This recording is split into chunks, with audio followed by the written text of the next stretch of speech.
नमस्कार दोस्तों, आज हम बात करने जा रहे हैं सिर्फ एक तारीख की नहीं। आज हम बात कर रहे हैं छात्रों के भविष्य की लड़ाई की।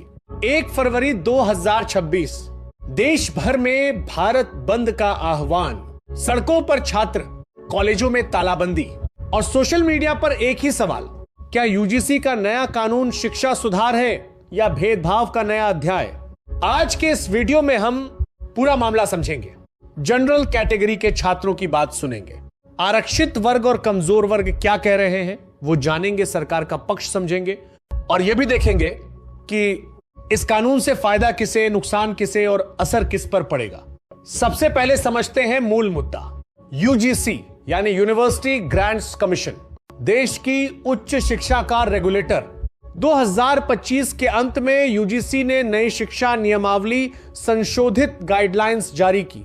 इनमें प्रमुख बिंदु है नए आरक्षण मानदंड, सामाजिक आर्थिक आधार पर नई श्रेणियां, प्रवेश और भर्ती में विश्वविद्यालयों को अधिक स्वायत्तता, सामाजिक पिछड़ेपन की नई परिभाषा।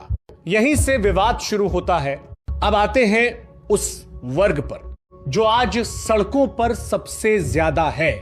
जनरल कैटेगरी के छात्रों का कहना है, हम पहले से ही आरक्षण के दायरे से बाहर हैं, अब नई श्रेणियां बनाकर हमारे लिए मौके और कम किए जा रहे हैं।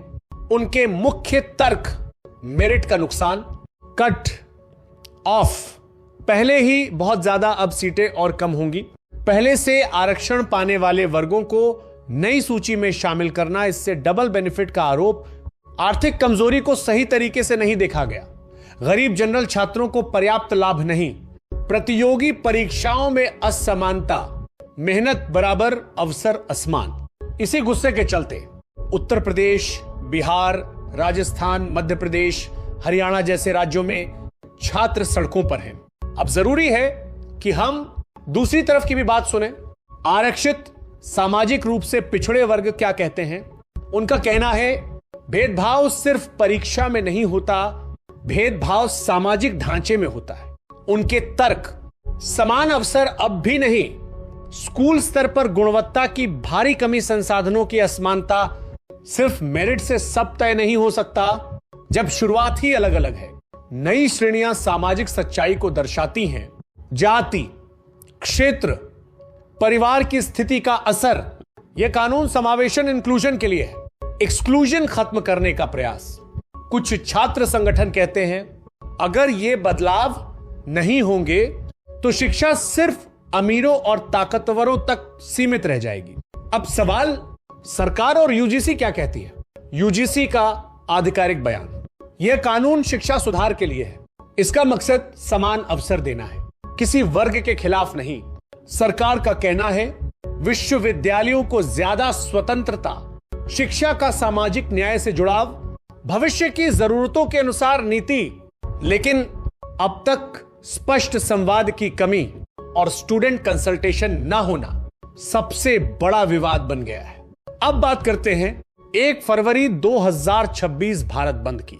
संभावित असर, कॉलेज यूनिवर्सिटी बंद, परीक्षाएं प्रभावित, ट्रांसपोर्ट बाधित, कई शहरों में धारा 144 की आशंका। छात्र संगठन कह रहे हैं, यह बंद सरकार को जगाने के लिए है। संभावित फायदे, सामाजिक समावेशन, पिछड़े क्षेत्रों के छात्रों को मौका, शिक्षा का लोकतंत्रीकरण। संभावित नुकसान, मेरिट बनाम आरक्षण की टकराहट, जनरल कैटेगरी में असंतोष, शिक्षा में राजनीतिक हस्तक्षेप का डर। प्रशासन का कहना, कानून व्यवस्था से समझौता नहीं होगा।